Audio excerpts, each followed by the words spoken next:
Hey folks, I guess it's time for another cat versus video.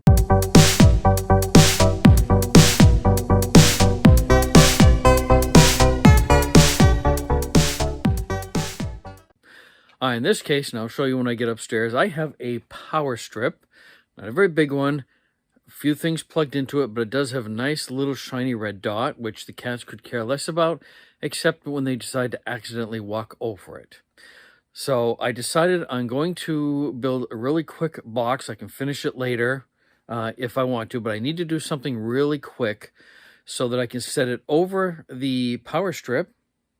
And it's also going to give me some shelf space. So let me turn the camera on. I'll show you what I've done so far, and I'll walk you through it.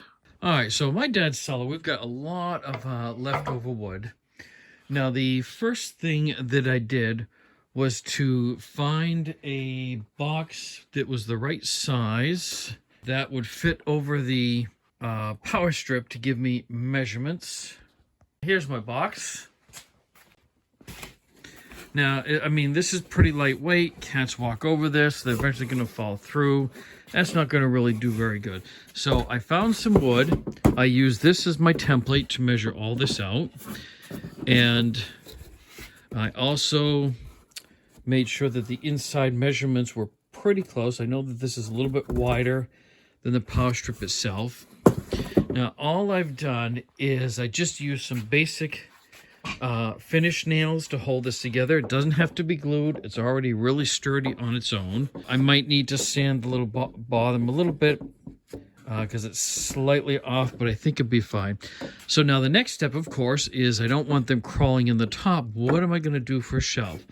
Well, I happen to have, I don't know what this was from. However, I thought it would come in handy having this little lip on the back to keep things from falling off the back, because this is going to sit on my desk.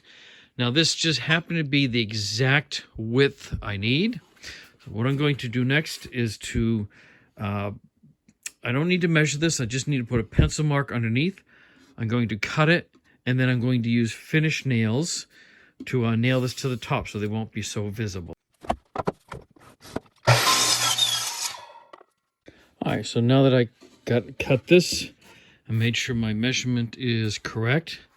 That's going to fit very nicely. Now, of course, sanding this down will eventually make this look a whole lot better. My goal today, it's just simply to make something to keep the cats off of the power strip. Now, the nice thing about this, too, is going to give me a little shelf on top to store a few things. So I'm going to nail that down next, and then we will take this upstairs. Oh, before I go, I will take a little bit of sandpaper to get this rough stuff off so that the cats aren't, getting any splinters in their paws. Oh, and I will show you the finished nails I am using. This size here, plenty big enough. Little itty bitty ball peen hammer. Could use a regular one, but this light size one works perfectly good. All right, since I'm gonna have to kind of compete with this guy, Sherlock is chilling out underneath. These are my two culprits. There's one there. All right, this I'm just gonna set on here by hand.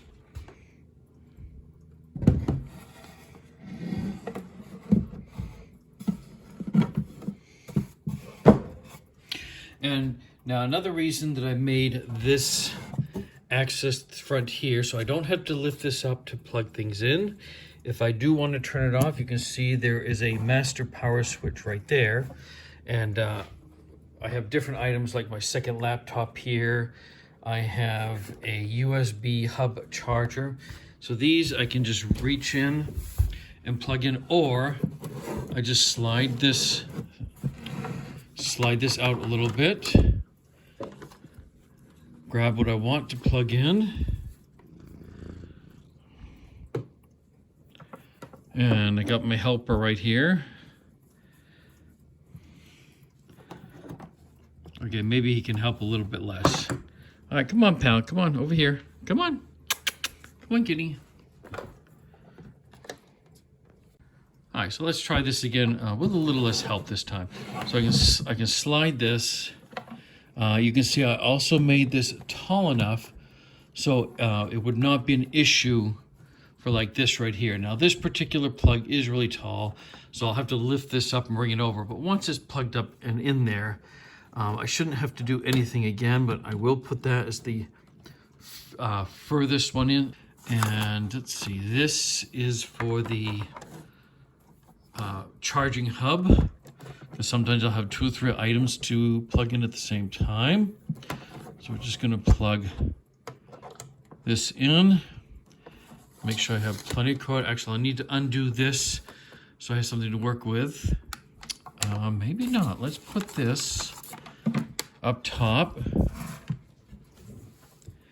And I think that should be sufficient. I can, mess with these cords later on to get everything to stay up where it needs to go. But for now, let's take this box.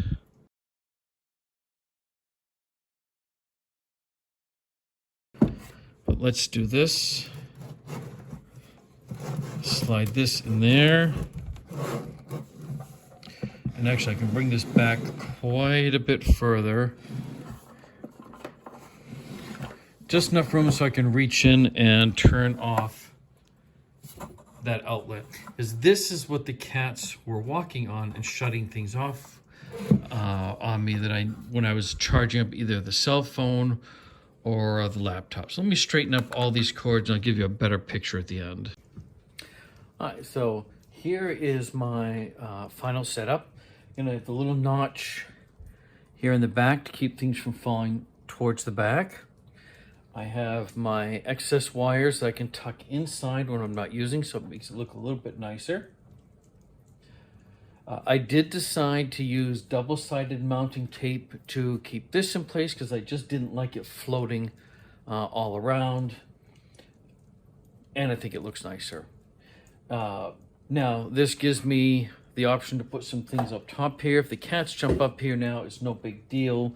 More than likely, I doubt they're really going to be impressed with trying to get into this little space here.